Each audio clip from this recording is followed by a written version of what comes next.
नमस्कार साथियों, मैं अशोक कुमार, सहआचार्य, राजकीय डूंगर महाविद्यालय बीकानेर। आज अपने बात करते हैं एमए फाइनल के पेपर 9th का सेकंड सामाजिक मानव शास्त्र।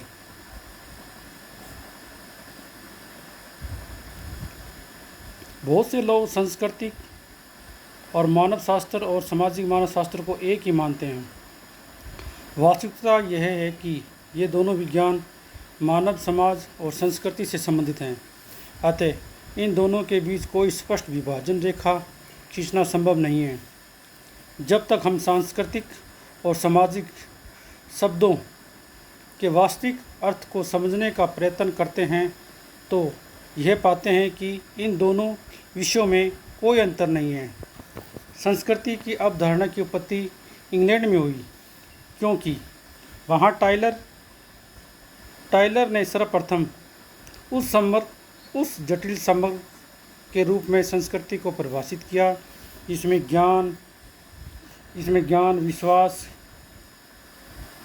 ज्ञान विश्वास कला आचरण कानून प्रथा तथा अन्य कोई भी क्षमताएं तथा आदतें जो कि समाज के एक सदस्य के रूप में मनुष्य के द्वारा प्राप्त की जाती है। अतः संस्कृति मनुष्यों और पशु के बीच पाए जाने वाले अंतरों से संबंधित है। मनुष्य एक औजार बनाने वाला मालूम पड़ता है, लेकिन साथ ही प्रथाएं, विश्वास तथा संस्थाएं मानव के पास कुछ ऐसी प्रविधियां हैं जो सामाजिक जीवन को संभव बनाती है, उसे आगे बढ़ाती है। ठीक वैसे ही जैसे कृषि संबंधी प्रविधियों मनुष्य की भोजन की आवश्यकताओं को पूर्ति करती हैं तथा कपड़ा बनाने की प्रविधियों मनुष्य की मौसम की कठिनाइयों से रक्षा करती है। इससे तात्पर्य यह है कि प्रथाएं, विश्वास तथा संस्थाएं मानव की सामाजिकता की आवश्यकताओं की पूर्ति करती है एवं उसके सामाजिक जीवन को उन्नत बनाती है। प्रसिद्ध समाजशास्त्री लेवी स्ट्रॉस ने लिखा है, सामाजिक मानव शास्त्र केवल सामाजिक संगठन को, जो कि एक अत्यंत महत्वपूर्ण विषय है, व्यक्त करता है, लेकिन यह उन बहुत सी विषयों में से एक है जिनसे मिलकर सांस्कृतिक मानव शास्त्र बनता है। इस परिभाषा से स्पष्ट होता है कि सामाजिक मानव शास्त्र का अध्ययन क्षेत्र सांस्कृतिक मानव शास्त्र की तुलना में काफ़ी सीमित है। सीमित का मतलब छोटा है। अब अपने बात करते हैं कि सामाजिक मानव शास्त्र का अर्थ क्या है। एक और मानव को अपने जीवन को बनाए रखने के लिए भौतिक वस्तुओं की आवश्यकताएं पड़ती हैं, हथियारों एवं उपकरणों की आवश्यकता पड़ती है, भोजन, वस्त्र एवं मकान की आवश्यकता पड़ती है, तो दूसरी ओर साथ ही उसे ज्ञान, विश्वास एवं मूल्यों की आवश्यकता पड़ती है।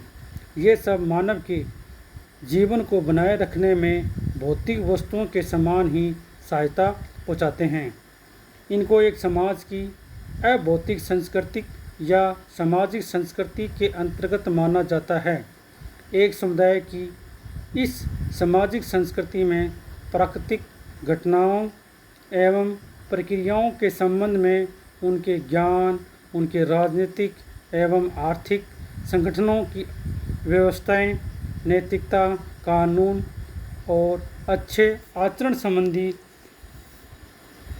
उनके नियम और अंतिम रूप में उनके जादू तथा धर्म संबंधी विश्वास एवं विधि विधान आदि को सम्मिलित किया जाता है। सामाजिक मानव शास्त्र इसी सामाजिक संस्कृति का अध्ययन है, जिसे संस्कृति के अभौतिक पक्ष के नाम से जाना जाता है। सामाजिक मानव शास्त्र में मानव को एक सामाजिक प्राणी मानकर उसके सामाजिक संगठन, सामाजिक संस्थाएं एवं सामाजिक व्यवहार का अध्ययन किया जाता है। सामाजिक मानव शास्त्र में मुख्यतः समकालीन आदि समाजों का अध्ययन किया जाता है। सामाजिक मानव शास्त्र के अर्थ को भली भांति समझने के लिए कुछ प्रमुख विद्वान द्वारा परिभाषाओं पर विचार करना अत्यंत आवश्यक है। इसी प्रकार सामाजिक मानव शास्त्र का अर्थ स्पष्ट करते हुए रेडक्लिफ ब्राउन ने लिखा है, सामाजिक मानव शास्त्र समाज की वह शाखा है जो कि आदिम या पूर्व शिक्षित समाजों का अध्ययन करती है। इस परिभाषा से स्पष्ट होता है कि समाजशास्त्र में सामाजिक व्यवस्थाओं का अध्ययन किया जाता है और सामाजिक मानव की रुचि भी सामाजिक व्यवस्थाओं में ही है, परंतु उसमें आदिम समाजों का अध्ययन किया जाता है। इसी प्रकार एक समाजशास्त्री और हुए हैं प्रिचैंड ने माना है कि सामाजिक मानव शास्त्र सभी मानव समाजों का अध्ययन है और केवल आदिम समाजों का ही अध्ययन नहीं। व्यवहार रूप में और सुविधा की दृष्टि से वर्तमान समय में इसका ध्यान प्रमुखतः सरल या आदि समाजों की ओर है, क्योंकि यह स्पष्ट है कि अन्य कई और भी ऐसे पृथक विज्ञान नहीं हैं जो कि अपने आप को पूर्णतः इन समाजों के अध्ययन तक सीमित रखता हो। इसी प्रकार प्रसिद्ध समाजशास्त्री हुए हैं नेडल्स। सामाजिक मानव शास्त्र का प्रमुख उद्देश्य आदिम मनुष्यों को उनके द्वारा निर्मित संस्कृति को और उस सामाजिक व्यवस्थाओं को जिसमें वह रहता है एवं कार्य करता है और समझता है। प्रसिद्ध समाजशास्त्री एम.एन. श्रीनिवास ने सामाजिक मानव शास्त्र का अर्थ स्पष्ट करते हुए लिखा है, यह मानव समाजों का तुलनात्मक अध्ययन है। आदर्श रूप में इसके अंतर्गत आदिम, सभ्य, ऐतिहासिक सभी समाज आते हैं। सामाजिक मानव शास्त्र का अर्थ को और अधिक स्पष्ट करने की दृष्टि से यहाँ लूसी मेयर के विचारों को भी बताना बहुत आवश्यक है। लूसी मेयर ने बताया कि सामाजिक मानव शास्त्र का अध्ययन सदा ऐसे समाजों को केंद्रित रहा है जो आदिम कहे जाते हैं, अथवा विस्तार पूर्वक कहने की सुविधा हो तो हम उसे कह सकते हैं कि ऐसे समाज जिनकी प्रविधि सरल है, अर्थात ऐसे लोग जो हमारे यहाँ प्रचलित उपकरणों के बिना ही कार्य चलाते हैं, जिनके यहाँ यंत्र चलित परिवहन तो दूर रहा, मुद्रा लेखन कला का भी अभाव है।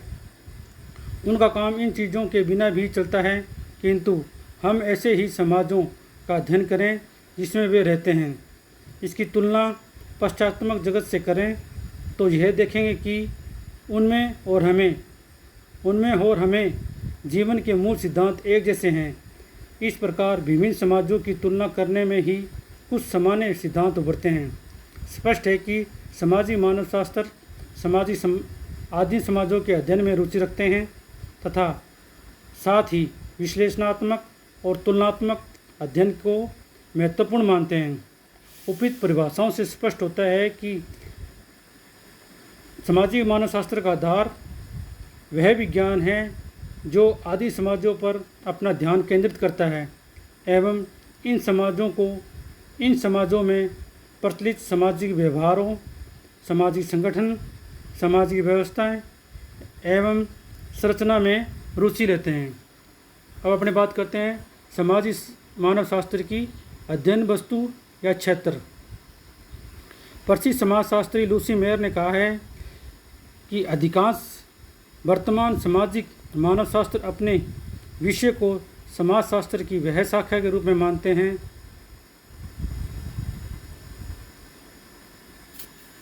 नंबर 1, सामाजिक मानव शास्त्र संपूर्ण संस्कृति का अध्ययन नहीं करता। नंबर 2, सामाजिक मानव शास्त्री अपने आप को आदिम या सरल समाजों का अध्ययन तक ही सीमित नहीं रखते। नंबर 3, सामाजिक मानव शास्त्र संपूर्ण समाज का अध्ययन नहीं करता। नंबर 4, सामाजिक मानव शास्त्री अपने को देश और काल की सीमाओं में नहीं बांधते।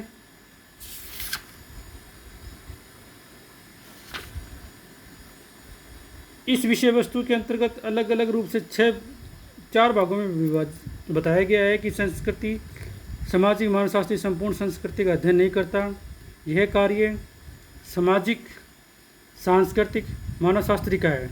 सामाजिक मानवशास्त्री संस्थागत सामाजिक व्यवहारों, सामाजिक संस्थाओं एवं सामाजिक संगठनों एवं सामाजिक संरचनाओं के अध्ययन में रुचि लेता है। नंबर 2, सामाजिक मानवशास्त्री अपने आप को आदिम या सरल समाजों का अध्ययन तक ही सीमित नहीं मानता। इतना आवश्यक है कि उसने ऐसे समाजों के अध्ययन में उनके लघु आकार, सीमित जनसंख्या, सरल प्रौद्योगिक तथा अध्ययन की सुविधा आदि को ध्यान में रखते हुए रुचि ली। लेकिन यहाँ हमें यह नहीं भूलना चाहिए कि उनके इस प्रकार के अध्ययन से प्राप्त ज्ञान के आधार पर आधुनिक जटिल समाजों को समझने का प्रयत्न भी किया है। उनका अध्ययन वर्णनात्मक अध्ययनों में विश्लेषणात्मक तुलनात्मक अध्ययनों की ओर गया है। नंबर 3, सामाजिक मानवशास्त्री संपूर्ण समाज का अध्ययन नहीं करता। वह अपने अध्ययन के लिए समाज के कुछ पहलुओं को चुन लेता है। इस संबंध में पिर्चाइंड ने लिखा है कि सामाजिक मानवशास्त्री सामाजिक व्यवहारों का सामान्यतः उनके संस्थागत रूपों में जैसे परिवार, नातेदारी व्यवस्था, राजनीतिक संगठन, कानून प्रविधियाँ, धार्मिक पूजा पद्धति आदि का है तथा ऐसी संस्थाओं के बीच पाए जाने वाले संबंधों का अध्ययन करता है। सामाजिक मानवशास्त्री इन्हीं सब बातों का अध्ययन करता है, ना कि छोटे समाजों का अध्ययन करता है। नंबर 4, सामाजिक मानवशास्त्री अपने आप को देश एवं काल की सीमाओं में नहीं बांधता। वह किसी देश विशेष अथवा विशेष समय के लोगों का ही अध्ययन नहीं करता। सामाजिक मानवशास्त्री ने समाज के विभिन्न भागों में लोगों का अध्ययन में रुचि दिखाई है, जहां उन्होंने समकालीन आदिम समाजों का अध्ययन किया है तथा साथ ही वे औद्योगिक समाजों का अध्ययन करने की ओर रुचि लेते हैं। अनेक सामाजिक मानवशास्त्री ने ग्रामीण अध्ययन भी किए हैं। उन्होंने कृषि समाजों के अध्ययन में भी रुचि ली है। इस दृष्टि से सामाजिक मानवशास्त्र का क्षेत्र काफ़ी विस्तृत है। अब अपने अगले क्लास के अंदर बात करेंगे कि सामाजिक मानवशास्त्र का विषय क्षेत्र क्या है।